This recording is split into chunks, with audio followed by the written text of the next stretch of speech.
نحمده ونصلي على رسوله الكريم اما بعد فاعوذ بالله من الشيطان الرجيم بسم الله الرحمن الرحيم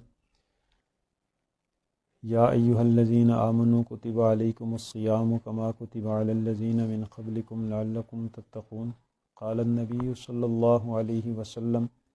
من صام رمضان إيمانا واحتسابا غفر له ما تقدم من ذنبه اللهم صل على سيدنا مولانا محمد وعلى آل سيدنا مولانا محمد وبارك وسلم وصلی علیہ۔ جس طرح اللہ رب ذوالجلال کی رحمت بارش کی صورت میں یکساں اور برابر برستی ہے اور دھوپ سورج سے برابر اترتی ہے، لیکن زمین کے حصے ان دونوں نعمتوں کو قبول کرنے کے اعتبار سے مختلف ہوتے ہیں۔ ایک حصہ وہ ہوتا ہے جو اس سے پورا فائدہ بھی اٹھاتا ہے، یعنی استفادہ بھی کرتا ہے اور افادہ بھی کرتا ہے، مخلوق کو کثرت سے اس سے فائدہ بھی ہوتا ہے۔ دوسرا حصہ وہ ہوتا ہے جو استفادہ تو کرتا ہے، افادہ نہیں کر سکتا، خود تو اس میں پانی جمع ہو جاتا ہے یا جذب ہو جاتا ہے، لیکن دوسرے کسی کو فائدہ نہیں ہوتا۔ تیسری قسم وہ ہوتی ہے کہ جو چٹیل ہوتی ہے، نہ استفادہ کر سکتی ہے نہ افادہ کر سکتی ہے۔ یہ اللہ تعالیٰ کی ظاہری نعمتوں کی دو مثالیں ہیں۔ بالکل اسی طرح باطنی نعمتیں بھی اللہ تعالیٰ کی مسلسل اور یکساں برابر طور پر برستی ہیں، جن میں سے ایک بڑی نعمت رمضان المبارک کے اندر بخشش کی، عطا کی اور بندوں کو دینے کی اور بخشنے کی نعمتیں ہیں۔ بندوں کی بھی اور مخلوق کی بھی یہاں تین قسمیں ہو جاتی ہیں۔ ایک اللہ تعالیٰ کے وہ بندے ہیں جو اس اللہ کی نعمت سے کثیر فائدہ اٹھا کے استفادہ بھی کرتے ہیں اور آگے افادہ بھی کرتے ہیں، اتنا وہ اپنے اوقات کو قیمتی بنا کر ان اوقات سے کما حقہ جلا پاتے ہیں، ایمان کے نور پاتے ہیں اور اس میں فوائد حاصل کرتے ہیں کہ آگے بھی مخلوق کثیر اس سے فائدہ پاتی ہے، تو گویا وہ استفادہ بھی کرتے ہیں، افادہ بھی کرتے ہیں۔ دوسری قسم وہ ہوتی ہے جو اپنے اوقات کو قیمتی بنا کے خالی اپنا فائدہ پا سکتے ہیں، لیکن دوسرے کسی کو اس سے فائدہ نہیں ہوتا۔ لیکن تیسری قسم چٹیل پتھروں اور چٹیل میدانوں کی طرح مخلوق کی وہ ہے جو اس رمضان کے مہینے میں اپنے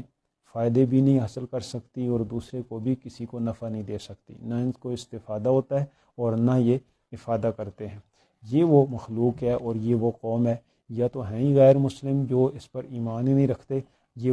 یا پھر ایمان والے وہ غافل لوگ ہیں جو معاذ اللہ ثم معاذ اللہ رمضان کے روزوں کی ناقدری کر کے عام فرض تمام دیگر فرائض کی طرح اس فرض کو بھی توڑ دیتے ہیں، ختم کر دیتے ہیں اور اس رمضان کے روزے کو وہ جو ہے وہ بجا نہیں لاتے، یا روزہ تو بجا لاتے ہیں لیکن اتنی سستی اور اتنی کسلت ہوتی ہے، اور ان کی حالت یہ ہوتی ہے کہ ایک عرصہ ہوتا تھا ہم سنتے تھے کہ کچھ لوگ کہتے تھے کہ جی وقت نہیں گزرتا روزوں کا، ہم ٹی وی لگا لیتے ہیں۔ اب وقت گزارنے کے فضولیات میں سے بہت ساری فضولیات اور آ گئی ہیں، لیکن اللہ تعالیٰ کے بندوں میں، مخلوق میں یہ ایک قسم ایسی ہوتی ہے کہ جس کو رمضان المبارک کے اوقات میں وقت ملتے نہیں ہیں، وقت فارغ ہی نہیں ہوتا، اور دوسرا وہ ہوتا ہے کہ جس کا وقت گزرتا نہیں ہے۔ وہ وقت گزارنے کے لیے کبھی دوستوں کو فون کرتا ہے پکنک پہ جائیں، کبھی دوستوں کو فون کرتا ہے کہ فلاں جو ہے فلاں جگہ کی سیر کے لیے اور فلاں کام کرتے ہیں، وقت گزر جائے کسی طرح۔ حالانکہ رمضان المبارک کو گزارنے کے لیے ایسے لوگ بھی دنیا میں آئے ہیں۔ حضرت شیخ الحدیث مولانا زکریا صاحب نور اللہ مرقدہ کے دوست، وہ سکول دور کے اور مدرسے کے دور کے ان کے دوست تھے، ملنے کے لیے مدینہ منورہ چلے گئے، آ کر بیٹھے کہ ابھی حضرت ظہر میں آئیں گے۔ ظہر میں آئے، نماز پڑھی تو کہا بھی بیٹھیں گے، اور جا کر تلاوت شروع کر دی۔ عصر تک پھر بیٹھا رہا، عصر میں حضرت نماز میں آئے، ذرا سی ملاقات ہوئی، جھلک دکھائی، پھر عصر کے بعد تلاوت شروع کر دی مغرب تک۔ مغرب کے بعد وہ ساتھی جب جانے لگا تو اس نے جو جملہ بولا، وہ جملہ آج بھی سونے کے حروف سے لکھنے کے قابل ہے۔ وہ ہندوستانی تھا، اس شخص نے جو جملہ بولا، اس نے کہا رمضان تو ہم پہ بھی آوے پر یوں بخار بن کے نہ آوے، رمضان تو ہم پہ بھی آوے پر یوں بخار بن کے نہ آوے۔ کچھ لوگوں پہ یہ رمضان یوں بخار بن کے آتا ہے تو پھر یہی لوگ ہوتے ہیں جو استفادہ بھی کرتے ہیں، افادہ بھی کرتے ہیں۔ میری یہ دعا ہوگی آغاز ہی میں، اللہ رب ذوالجلال ہمیں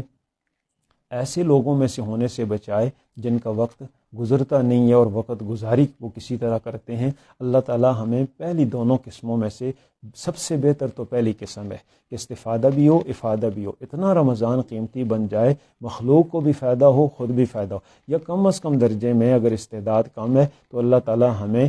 تعالی ہمیں استفادہ تو نصیب فرما دے کہ اپنی آخرت بن جائے اور اپنی دنیا میں ہمیں ایمان کا نور مل جائے۔ اللہ تعالی ہمیں ان دونوں قسموں میں سے کسی ایک قسم میں فرما دے، اللہ تعالیٰ سے بعید نہیں ہے۔ دوسری بات رمضان کے حوالے سے امام غزالی رحمہ اللہ کی میں عرض کرتا ہوں۔ امام غزالی رحمہ اللہ فرماتے ہیں کہ رمضان سے فائدہ اٹھانے اور نہ اٹھانے کے اعتبار سے مخلوق کی تین قسمیں ہیں۔ ایک وہ ہیں جو روزے رکھتے ہیں اور یہ بے نیتی کے روزے ہیں، دوسرے وہ لوگ ہیں جو بدنیتی کے جن کے روزے ہیں، بد نیت ہیں، اور تیسرے وہ ہیں جو نیک نیت ہیں۔ حضرت نے جو اس کی تفصیل فرمایا بے نیت وہ ہیں کہ جن کا رمضان کے بارے میں کوئی تصور نہیں ہے، بس عام مہینوں کی طرح یا سارے لوگ روزہ رکھ رہے ہیں وہ بھی رکھ رہے ہیں، لہٰذا اب اس روزے کے ساتھ کوئی خصوصی مقاصد متعلق رکھنا، تلاوت کا معمول بنانا، صبح شام کی کوئی ترتیب بنانا، جس طرح نبی علیہ السلام کانا اذا دخل رمضان شد میزرہ وایقظ اہلہ، نبی علیہ السلام کے چہرے کا رنگ فق ہو جاتا،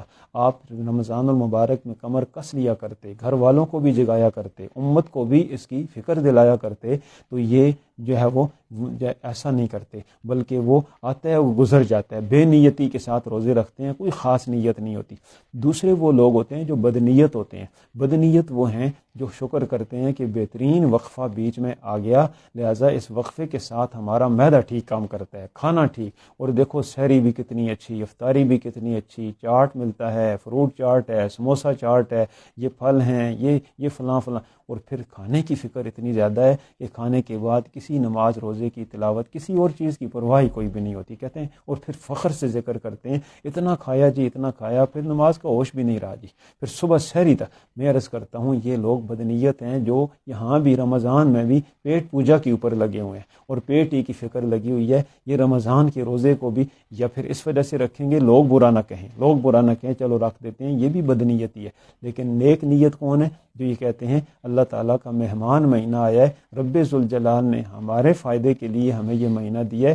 اللہ تعالیٰ اس کی قدر کرنے کی توفیق نصیب فرما دے۔ یہ قدر لوگوں کو کرنے والوں کو پھر قدر اللہ نصیب بھی کرتے ہیں، اور جو قدر کر لیا کرتا ہے اس کو اللہ تعالیٰ اپنے خزانے سے بے بہا دیا بھی کرتے ہیں۔ میری یہاں بھی یہ دعا ہوگی کہ ان تین قسموں سے بھی اللہ تعالیٰ بدنیت ہونے سے بھی بچا لے ہم سب کو، مجھے بھی اور سارے سننے والوں کو، اللہ تعالیٰ بے نیت کا روزہ بھی اللہ تعالیٰ بچا لے اور بے نیتی سے بھی بچا لے، اور اللہ تعالیٰ ہمیں نیک نیتی کے روزے نصیب فرما دے۔ جب یہ روزے ہوں گے اس کے بعد تیسری چیز جو میں عرض کرنا چاہتا ہوں کہ رمضان کے یہ روزے مکہ مکرمہ کے 13 سالوں میں نہیں تھے، مدینہ منورہ میں آقا علیہ الصلوۃ والسلام تشریف لائے تو پہلے سال میں یہ روزہ فرض نہیں ہوا، دوسرے سال کا شعبان تھا، یعنی رمضان سے پہلا مہینہ 2 ہجری کا، نبی علیہ السلام پر یہ آیات اتری کہ یا ایھا الذین آمنوا کتب علیکم الصیام کما کتب علی الذین من قبلکم لعلکم تتقون شہر رمضان الذی انزل فیہ القرآن ھدی للناس وبینات من الھدی والفرقان فمن شہد منکم الشہر فلیصمہ۔ جب یہ آ گیا شعبان میں تو ظاہر ہے اب 2 ہجری کا رمضان پھر فرض ہو گیا۔ رمضان المبارک میں نبی علیہ الصلوۃ والسلام نے 2 ہجری کے رمضان میں روزے رکھے، اب نبی علیہ السلام کی 11 ہجری میں وفات ہے، اور 11 ہجری کے ربیع الاول میں سب جانتے ہیں کہ ربیع الاول رمضان سے پہلے آتا ہے، لہذا گویا 11 ہجری کا رمضان نبی علیہ السلام کو نصیب نہیں ہوا اور آپ نے روزے نہیں رکھے۔ اس اعتبار سے آقا علیہ السلام کے 2 ہجری سے لے کر 10 ہجری تک کے 9 سال کے روزے آقا علیہ الصلوۃ والسلام نے رکھے، اور کس طرح رکھے کہ پوری امت کو تربیت دے کر چلے گئے کہ رمضان کا یہ مہینہ کس طرح گزارنا ہے، اور اس کے ایک ایک لمحے کو، ایک ایک منٹ کو اور ایک ایک گھڑی کو کتنا قیمتی بنانا ہے۔ اس قیمتی بنانے کے لیے میں عرض کرتا ہوں کہ رمضان المبارک کی سحری کا گھنٹہ اور نماز کے بعد کا گھنٹہ اور افطاری کا گھنٹہ، یہ 3 گھنٹے تو بہت ہی اہم ہیں۔ اس کے علاوہ فرض نمازوں کے جو اوقات ہیں وہ بہت اہم ہیں، اور صبح جو سحری کا گھنٹہ ہے اس میں کم از کم تہجد ضرور ہے، اور اس کے بعد استغفار ضرور ہے، اور پھر اس کے بعد دعا ضرور ہے، مانگنا ہے مناجات، پھر اس کے بعد اشراق اور اشراق سے پہلے تلاوت، مصلی پہ بیٹھنا اور بیٹھ کر استغفار تسبیحات رکھنا، اور نمازوں کو یکسوئی سے ادا کرنا، اور رمضان کے اندر یہ تربیت اور پریکٹس کر لینا کہ 5 نمازوں کے ساتھ جو 4 نمازیں ہیں نفلی، یہ ان کا اہتمام ہو جائے، تہجد کا، اشراق کا، چاشت کا اور اوابین کا۔ اور پھر اس کے بعد 5ویں نماز تو رمضان کی خصوصی نماز ہے ہی ہے، تراویح کی نماز۔ اس تراویح کی نماز میں اللہ تعالیٰ یکسوئی اور حضوری کے ساتھ جو ہے وہ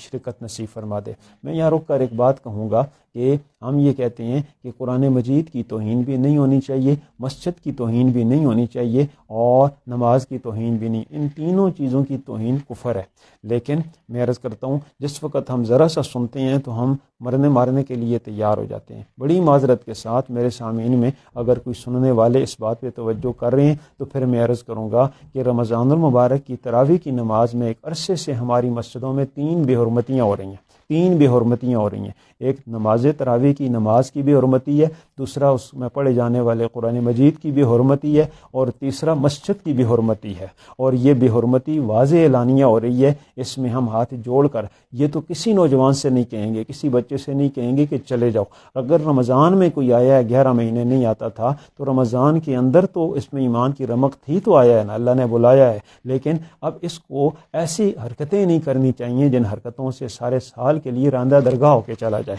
اور اللہ تعالیٰ کی ناراضگی منہ لے کے چلا جائے، مہر لگوا کے چلا جائے۔ ایک تو خود ان کو فکر کرنی چاہیے، دوسرا بڑوں کو فکر کرنی چاہیے کہ اگلی صفوں میں بڑے بھی تو نماز پڑھ رہے ہوتے ہیں، انہی کا کوئی چھوٹا بچہ، بھتیجا، بھانجا ہوتا ہے، کوئی بیٹا پوتا ہوتا ہے، تو اگر مسجد میں نہ روک سکیں تو گھر جا کے سمجھانا، یہ مسجد کے ساتھ ایک تعاون ہے۔ یہ میری درخواست ہوگی کہ تراویح کے اندر ان 3 توہینوں کو روکنا ہمارے ہاتھوں میں ہے، خود نوجوانوں کے اور ان کے سرپرستوں کے ہاتھوں میں۔ اللہ تعالیٰ مسجد کے ساتھ باقی سارے تعاون کی طرح یہ تعاون کرنے کی توفیق نصیب فرمائے۔ میں اس کے ساتھ اگلی بات یہ عرض کروں گا کہ روزوں کا مقصد نبی علیہ الصلوۃ والسلام نے تقوی ارشاد فرمایا ہے، اور تقوی معیار ولایت ہے۔ تقوی میرا معیار ولایت ہے۔ معیار ولایت جو ہے وہ نیکیوں کو جمع کرنا نہیں ہے، بلکہ گناہوں سے دور ہونا ہے۔ تقوی کا معنی گناہوں کو ترک کرنا، گناہوں سے دور ہونا، اور بر کا نیکی کا معنی نیکیاں کمانا ہے۔ نیکیاں کمانا تب فائدہ دیں گی جس طرح دیوار پر چونا پالش تب کام دیتا ہے جب پہلے گندگی دھواں وغیرہ صاف کر دیا جائے۔ بوٹوں کی پالش تب فائدہ دیتی ہے جب بوٹوں کے اوپر سے گارا مٹی پہلے صاف کر دیا جائے، تب اوپر پالش کام کرتی ہے، ورنہ پالش کو گارے کے ساتھ ملایا جائے اور تلویث اور گندگی ہوتی ہے۔ چونا اگر کالخ کے اوپر کیا جائے تو وہ چونا نہیں رہتا، وہ اور کالخ بن جاتی ہے۔ اسی طرح پہلے گندگی کو دھونا ہوتا ہے، اور گندگی کا دھونا یہ تقویٰ کہلاتا ہے۔ انسان کے رذائل دور ہو جائیں، رذائل کو دور کر کے پھر اوصاف حمیدہ جو ہے وہ اپنے اندر پیدا کرنے ہیں۔ لہٰذا نیکیوں کو جمع کرنا یہ ولی نہیں بناتا، ولی بناتا ہے گناہوں کا نہ ہونا، اور انسان جو ہے وہ 24 گھنٹوں میں انسان سے کوئی گناہ نہ ہو رہا ہو، یہ تقویٰ ہے۔ اور تقویٰ کی دولت ساری دولتوں سے بڑھ کر ہے۔ اس کائنات میں سب سے بڑی دولت ہی تقویٰ کی ہے۔ جس کو تقویٰ مل گیا، من یتق اللہ یجعل لہ مخرجا، من یتق اللہ یجعل لہ من امرہ یسرا، اللہ تعالیٰ نکلنے کے رستے بنائے گا، اللہ تعالیٰ سارے معاملوں میں آسانی بنائے گا۔ من یتق اللہ یجعل لہ مخرجا،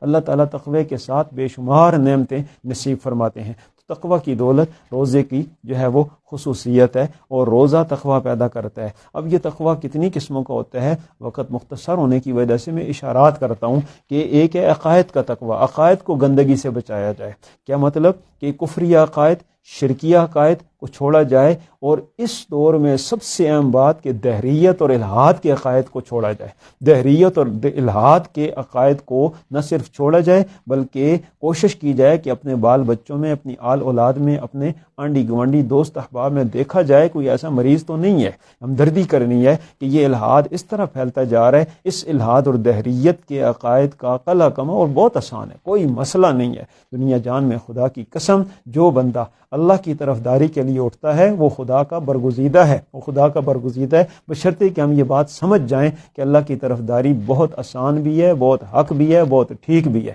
اور اللہ کے علاوہ چاہے شرک ہو، خدا کے ساتھ کسی کو شریک کرنا، یہ خدا کو مان کے ہوتا ہے، چاہے الحاد اور دہریت ہو کہ خدا کا سرے سے انکار ہوتا ہے اور خدا کا ماننا ہی نہیں ہوتا کہ ہوتا ہی کچھ بھی نہیں ہے، ان دونوں کا رد کرنا ہے۔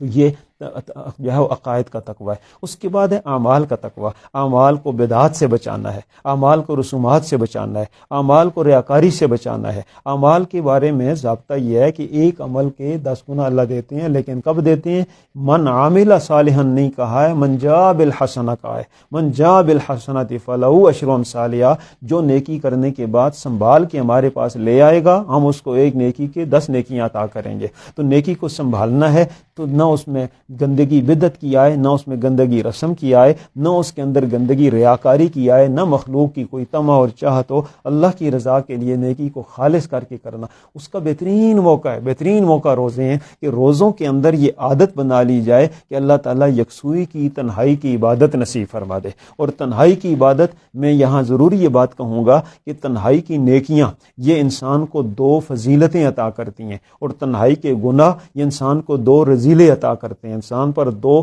ذلتیں مسلط کرتے ہیں۔ پہلی چیز جو تنہائی کی نیکیاں ہیں یہ انسان کو 2 اعزاز دیتے ہیں۔ ایک کی نیکی تنہائی میں ہے، اور تنہائی میں نیک بنا ہے، تنہائی میں اللہ کی رضا کے لیے کوئی اور نہیں دیکھ رہا، خدا تعالیٰ پہلا اعزاز اس کو یہ دیتے ہیں کہ یہ تنہائی میں کی ہوئی نیکی اللہ مخلوق کے سامنے لے آتے ہیں، عزت عطا کرتے ہیں مخلوق میں، اللہ تعالیٰ اس کو اعزاز اور رفعت اور ترقیاں اور عزتیں عطا کرتے ہیں۔ اور دوسری چیز اللہ تعالیٰ اس کو حسن خاتمہ کی دولت نصیب کرتے ہیں، نماز میں، سجدے میں، رکوع میں، جہاد میں موت، مسجد میں موت، جنت جو ہے وہ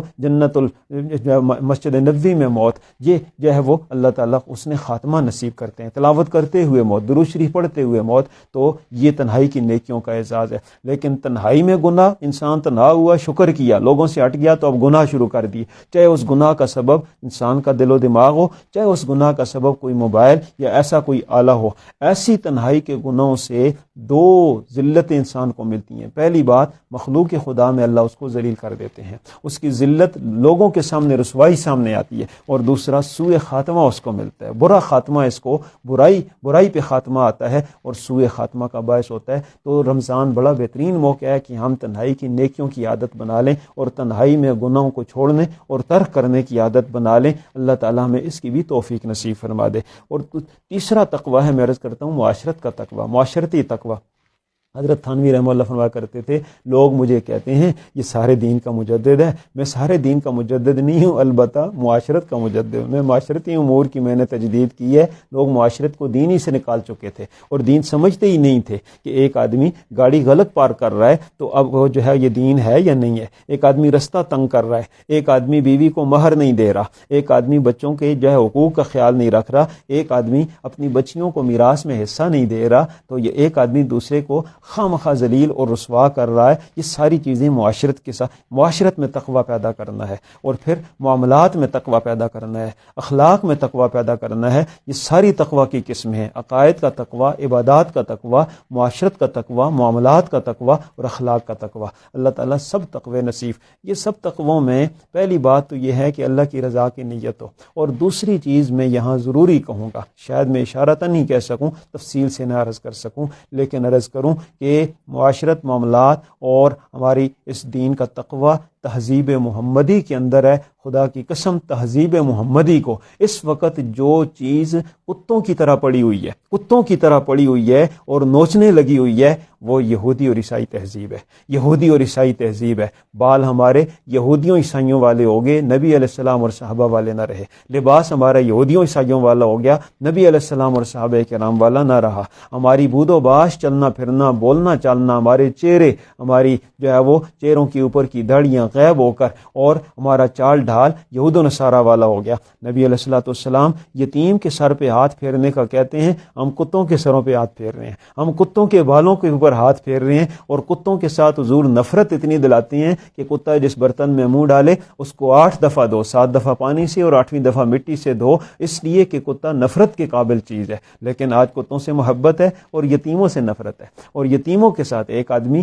محلے کے 100 یتیموں کو دیکھ رہا ہے، ان پر کوئی توجہ نہیں، بوڑھے ماں باپ گھر میں ہیں، ان کو وقت نہیں، لیکن گھر آ کر سارا وقت کتے کو ہے، اور کتے کو پیشاب بھی کراتا ہے، کتے کو پاس بھی سلاتا ہے، کتے کی غذا بھی لاتا ہے، کتے کو جو ہے لاڈ بھی کرتا ہے، اور کتے کے ساتھ سارا کچھ۔ یہ کتوں کی تہذیب۔ اور یاد رکھنا، امت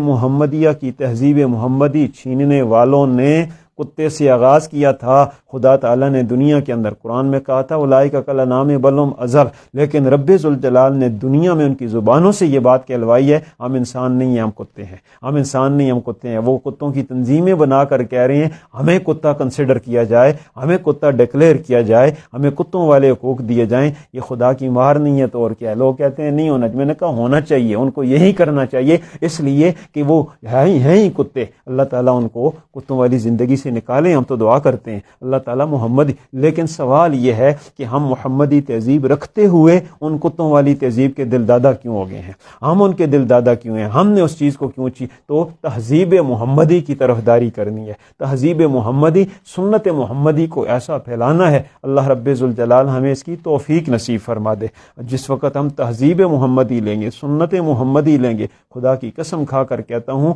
کہ یہ دنیا بھی پرسکون، آخرت بھی پرسکون، اور یہی تقوی ہے، یہی تقوی کی زندگی ہے۔ اللہ تعالی ہمیں یہ تقوی بھی نصیب فرما دے۔ اور پھر میں اس پر جو ہے وہ آخر میں یہ بات عرض کروں گا کہ جس وقت یہ رمضان المبارک اللہ کرے بہت اچھا گزر جائے رمضان المبارک، تو پھر دعا مانگنی ہے یا اللہ ہمیں اس رمضان کے اثرات سارے سال کے لیے نصیب فرما دے۔ اگر ایک عمل ہو کے بعد میں رک جائے تو اس کا مطلب ہے قبول نہیں ہوا ہے، لیکن عمل جاری رہے تو قبول ہو گیا ہے۔ لہٰذا اگر رمضان کی یہ برکات بعد میں نماز پابندی حاصل ہو جائے، بعد میں اسی طرح تلاوت کی پابندی حاصل ہو جائے، استغفار کی دولت مل جائے، دعا کی لذت مل جائے، تو اس کا مطلب ہے رمضان قبول ہو گیا، کرامت ہو گیا ہے۔ اللہ رب ذوالجلال ہمیں رمضان المبارک کو کرامت بنا کر اس کے پورے فوائد اور ثمرات سمیٹنے کی توفیق نصیب فرمائے۔ میں ایک جامع سی دعا کبھی کبھی کیا کرتا ہوں، ابھی آخر میں کر دیتا ہوں کہ جب سے یہ رمضان فرض ہوئے آج تک جتنے اللہ کے بندوں نے روزے رکھے ہیں، ان روزوں کی حالتوں میں ان بندوں نے اللہ تعالیٰ سے جتنی خیریں مانگی ہیں، وہ ساری خیریں نبی کریم صلی اللہ علیہ وسلم کی زندگی بھر کی مانگی ہوئی خیروں کے ساتھ ملا کر اللہ تعالیٰ ہمیں بھی ساری موجودہ امت اور آئندہ ساری امت کو نصیب فرما دے۔ اور ان تمام مذکورین نے روزے رکھ کے جتنے شرور فتن سے پناہ مانگی ہے، اللہ رب ذوالجلال ان ساری پناہ کی دعاؤں کو نبی علیہ السلام کی دعاؤں کے ساتھ ملا کر ہمیں بھی ساری موجودہ اور آئندہ امت کو پناہ نصیب فرما دے۔ وآخر الدعوانا ان الحمدللہ رب العالمین۔ ٹھیک ہو؟